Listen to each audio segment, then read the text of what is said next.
تو اب دیکھیں کہ جو لوگ اس رمضان میں قرآن سمجھنے کی پوزیشن میں نہیں ہوں گے، آپ انہیں احساس دلا سکتے ہیں کہ چلیے اس بار آپ تراویح پڑھیں گے، زیادہ سمجھ نہیں آتی تو اس کی ایک صورت ہو سکتی ہے کہ جو کچھ 2 رکعتوں میں پڑھنا ہے وہ سب کچھ جو ہے اس کے لیے مناسب طریقہ کار یہ ہو سکتا ہے، ایک طویل ہے اور ایک شارٹ۔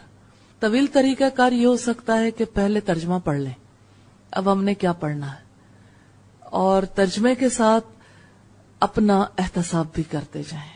مثال کے طور پر یوں کہ جیسے ابھی ہم نے بات کی تھی فی ذکرکم کے حوالے سے کہ اس میں ہر رکوع کے بارے میں اللہ کے تعلق کی بات ہے یا اپنے رویوں کی بات ہے، تو پہلے سے یہ دیکھ لیں کہ ہماری کیا کیفیت ہے۔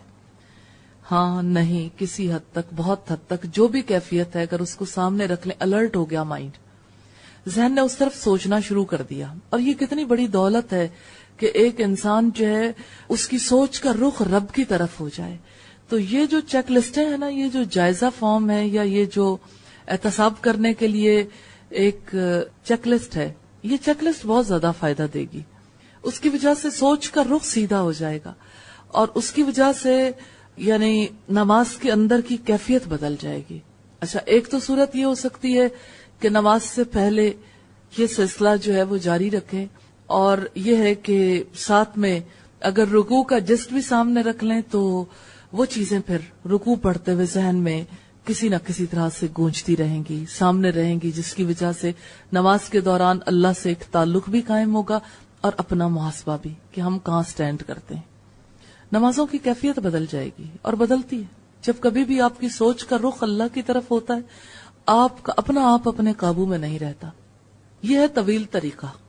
اور مختصر طریقہ یہ ہو سکتا ہے کہ آپ نے اگرچہ ترجمہ نہیں پڑھا، آپ رکوع کا جسٹ پڑھیں، آپ اس وقت جو ہے اپنا محاسبہ کریں اور اب اپنے لیے کوئی پریکٹیکل ٹپ لیں، تو نماز کے دوران جو ہے کیفیت فرق ہو جائے گی۔ اچھا، مجھے کبھی ایسا فیل ہوتا ہے کہ کچھ لوگوں کے ذہن میں ہمیشہ یہی ہوتا ہے کہ ایک بار پڑھ لیا، بار بار پڑھنے سے کیا فائدہ ہے۔ مجھے ذاتی طور پر یوں لگتا ہے کہ شاید اپنی جو حیثیت ہے نا وہ ذہن میں نہیں رہتی، کہ ہم اپنے خیال کے گھوڑے کو ایک بار لگام ڈال لیں، وہ پھر کہیں نہ کہیں منہ زور ہو کے کسی اور طرف نکل جاتا ہے، اسے پھر رب کی طرف مائل کرنے کے لیے ایک بار پھر اسے لگام دینی پڑتی۔ تو یہ قرآن حکیم سے لگام دینے کا سلسلہ ہے، بار بار ہر موڑ پر ایک جو ہے وہ چیک پوسٹ ہو۔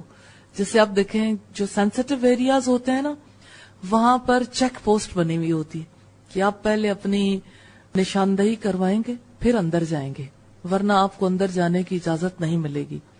جیسے آپ کچھ کالونیز کے اندر دیکھتے ہیں ایسا ہوتا ہے۔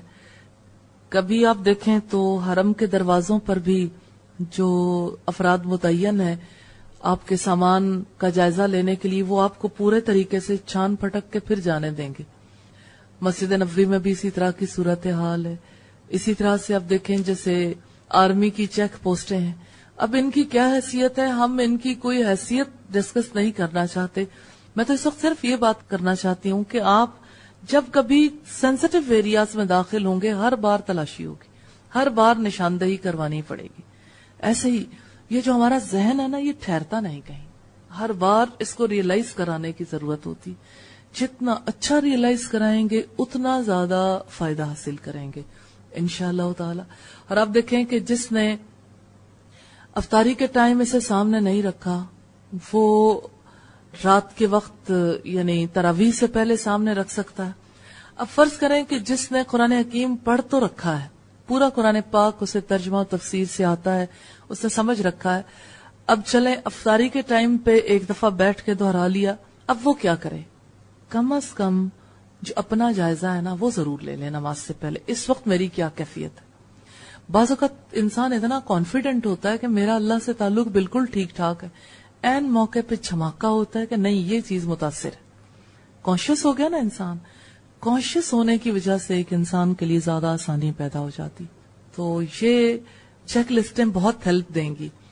اصلاً ہونا تو یہ چاہیے کہ کسی کی چیک